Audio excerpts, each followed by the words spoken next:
Hi, my name is Father Mike Schmitz, and this is Ascension Presents.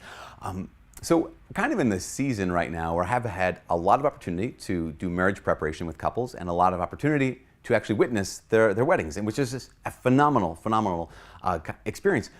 One of the things that I've noticed, though, is that this theme keeps running back in my mind every time I'm talking with these couples. And it's the theme of, like, how do you achieve a certain kind of mastery when it comes to relationships? And this doesn't have to do just simply with romantic relationships, but any kind of relationship. How do you achieve a certain kind of mastery?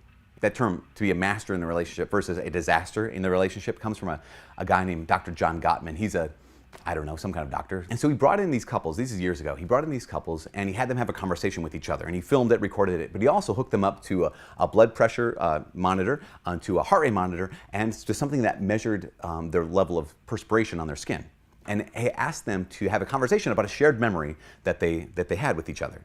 And so he monitored the heart rate, blood pressure, and the perspiration as they had this conversation. And he noticed something that was remarkable, that there were some couples that even if they were having a conversation about a happy shared memory, their heart rate was elevated, their blood pressure was up, and they were sweating. They were actually, their body had gone into, when they had this conversation with each other, their body had gone into the fight or flight mode. Whereas other couples doing the same thing, talking about a shared memory, that even if they had a disagreement in the midst of that conversation, they had some kind of fight in the midst of that conversation, that their heart rate remained constant, their blood pressure was normal, and they didn't start sweating. They didn't go into fight or flight mode, but they were at peace, they were at calm. He followed up with these couples 6 years later, and he found something remarkable, that those couples who went into the fight or flight mode in a normal conversation, that their relationship had either completely exploded or they were still together and it had just crumbled and imploded. Whereas the other couples, those who were even able to have a hard conversation with their spouse, this was between spouses, that years later, they seemed to be masters. They seemed to be doing great when it came to their relationship with each other.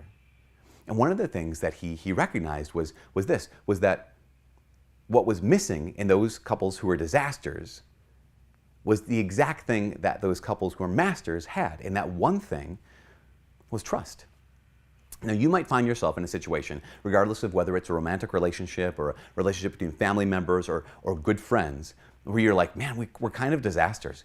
Because we all have those friends, right? That you kind of are always on alert when you're having a conversation with them, because you know that if you say the wrong thing, man, they're going to jump down your throat faster than you can say, I'm sorry, I said the wrong thing.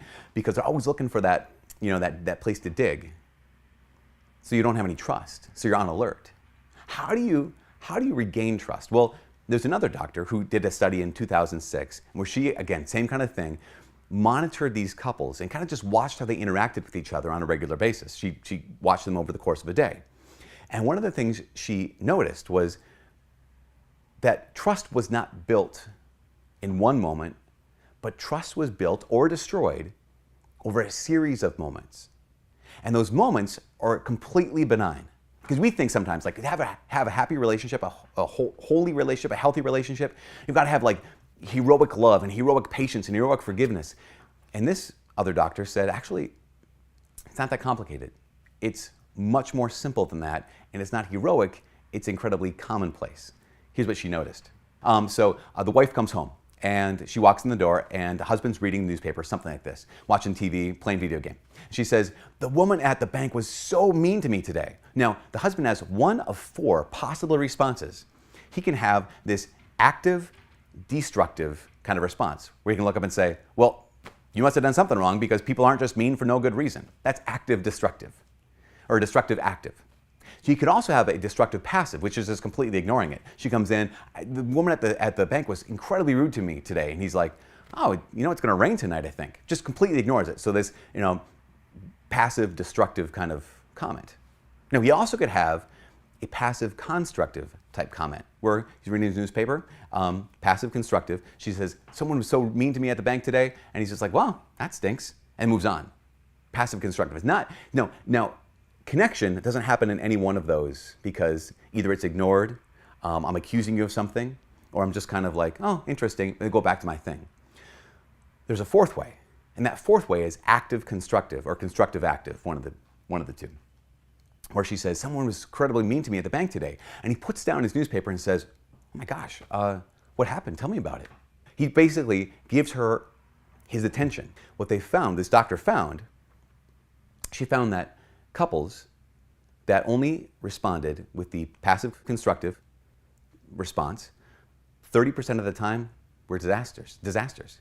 But those couples who were masters, 9 out of 10, almost 90% of the time, they responded with the positive constructive or constructive positive response of just, I'm acknowledging what you said, putting my paper down, looking you in the eyeballs. In fact, that was a couple that it's a great couple that I did marriage prep with. They had discovered this on their own. She had come over to his house at one point. He was playing video games. He's a computer programmer kind of guy. And she was telling him all about her day. And he's like, He's listening to her. And he's like, I'm totally listening to her. And I'm doing my computer game.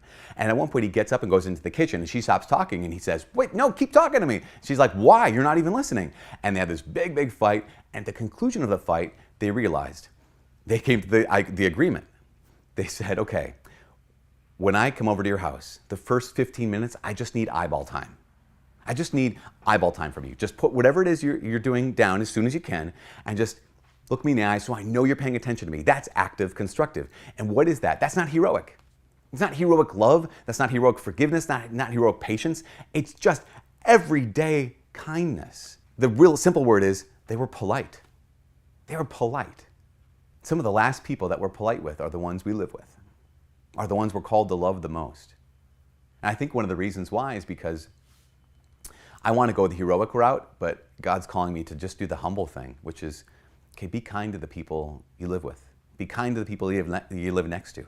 Be kind to the person who's trying to make an active connection and just watch the trust grow. Watch the relationship bloom and become a master when it comes to relationships. Even St. Paul says this in his letter to the Ephesians chapter 4. He says, be kind to one another, mutually forgiving, but be kind to one another.